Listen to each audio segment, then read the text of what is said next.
This past week, Delrish Moss was sworn in as the first African-American police chief of Ferguson, Missouri. He's taking over nearly 2 years after a white Ferguson officer killed an unarmed teenager, setting off protests nationwide. Moss spoke to Jeff Pegues about the challenges he will face in Ferguson. So help me God. When Delrish Moss was sworn in as Ferguson's new police chief, he was blunt.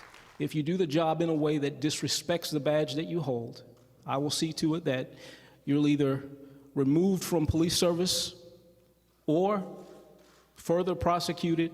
Moss, a 32-year veteran of the Miami Police Department, has experience with troubled agencies. He was a teenager in Miami during the violent 1980s when he says he was harassed by police. He was a white police officer, and he told me, "You, N-word, don't walk downtown after dark." I had another experience not long after that. The police officer gets out of the car, pushes me up against the wall, he starts to frisk me. Why would that draw you to law enforcement rather than push you away from law enforcement? Well, my grandmother has a saying, and that is you can't clean a house if you're not in it.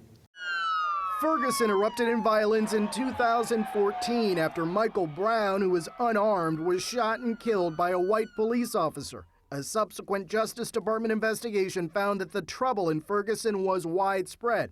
For example, between 2012 and 2014, every person taken into custody for resisting arrest after a traffic stop was African American. Fred Watson's case was in the DOJ report. 4 years ago, he was sitting in his parked car when a Ferguson police officer demanded his ID. I reached to get it from the back in my pocket. He pulled out his gun, telling me to get out the car. With his gun pointed Yes. at your head? Yes. Watson's case is still not resolved. His attorney, Michael John Voss of Arch City Defenders, says Ferguson ticketed and arrested people like Watson as a way to raise money. In 2014, $2.6 million came from Ferguson's court for fines and fees.